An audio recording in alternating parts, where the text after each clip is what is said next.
na vida espiritual as coisas se desdobram em expressões e experiências mais sutis, mais intensas do ponto de vista do sentimento, porque não tendo a matéria, o corpo material, as questões do sentimento, seja as mágoas, seja os afetos, predominam mais. Aquilo que vibra em nossa intimidade aparece mais no grupo familiar.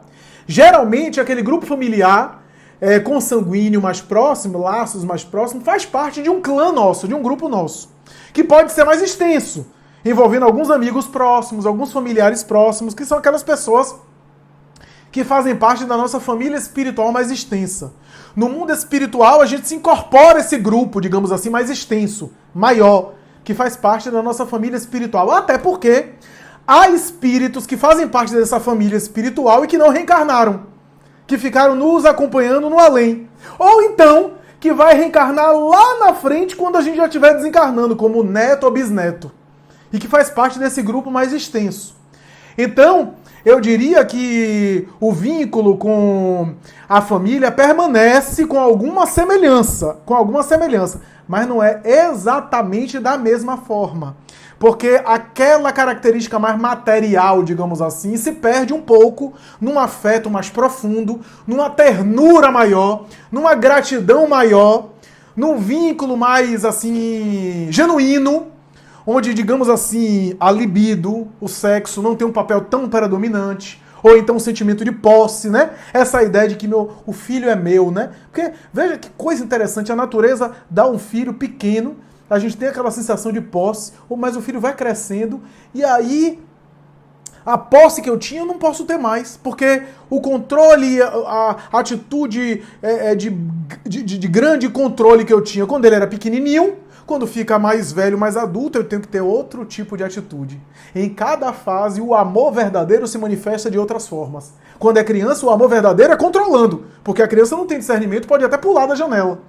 Mas quando ele fica já adulto, o amor tem que se manifestar. Se eu controlar ele com 30 anos, aí eu vou estar prejudicando ele. Aí já não vou estar amando. Então o amor verdadeiro se manifesta de formas diferentes, em fases diferentes. No mundo espiritual, que é uma outra fase, o amor e os vínculos familiares manifestam de forma diferente. O que eu quero dizer é que o papel consanguíneo não tem tanta predominância. Aí vai depender da evolução espiritual de cada família.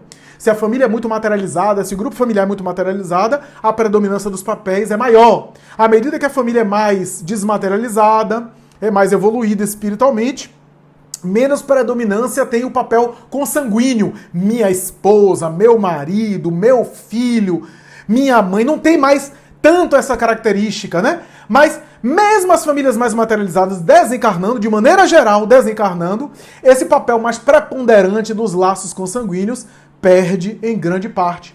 Ou pelo menos diminui a força em grande parte. Lembre de André Luiz em Nosso Lar, quando a mãe dele foi visitar, a mãe estava em esferas elevadas, e foi visitar ele, e quando foi visitar ele começou a chorar, porque era um espírito mais apegado, né? E estava ainda despertando da condição dele, de suicida, ainda em perturbação. Então ele começou a chorar, abraçou a mãe, começou a se queixar da colúnia, começou a falar, reclamar de tudo, se lamuriar. Era o filho voltando à mãe, né? E no colo da mãe. E a mãe de André Luiz deu uma resposta que serve para todos nós. Ela vai dizer assim: cala-te, meu filho, cala-te. Cala-te tanta queixa, cala tantas reclamações. Porque você falando assim para mim, o meu sentimento de mãe terrena, olha que era um espírito elevado, o meu sentimento de mãe terrena tenta retomar e recuperar e tomar conta, assumir a minha condição, a minha postura psicológica. Mas eu aqui no mundo espiritual tenho aprendido um amor maior, uma noção de afeto maior. Porque você não é o único filho que chora a falta da mãe aqui. E eu não sou a única mãe que em esferas superiores sente a falta do filho. Então, meu filho, para com isso. Eu estou aprendendo um amor maior, a educar o meu amor. Um amor mais intenso, um amor mais profundo. Mas um amor em que os vínculos de filho e mãe não estão tão predominantes assim. Tem o laço, é claro, mas não são naquele sentimento assim de instinto, de posse, etc.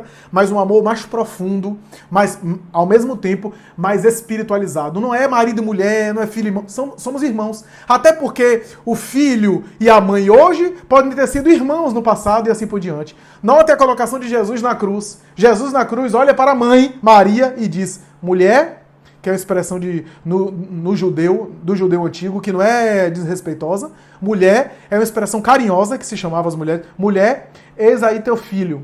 E olha para João. Filho, eis aí tua mãe. Ou seja, ele estava dizendo a ela que a partir daquele momento, os nossos laços consanguíneos estavam se desfazendo.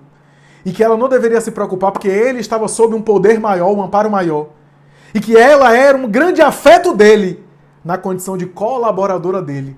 Mas não tinha mais aquela condição de papel de genitor, de mãe especificamente, mas um amor ainda mais profundo no mundo espiritual.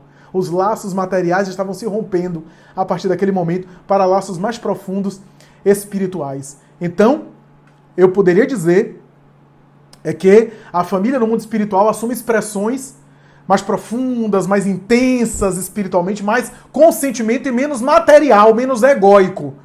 E os vínculos prosseguem de uma maneira relativamente variando de cada caso, de uma maneira em que as almas vão educando esse amor, vão aprimorando e sublimando esse amor em um amor de maior profundidade.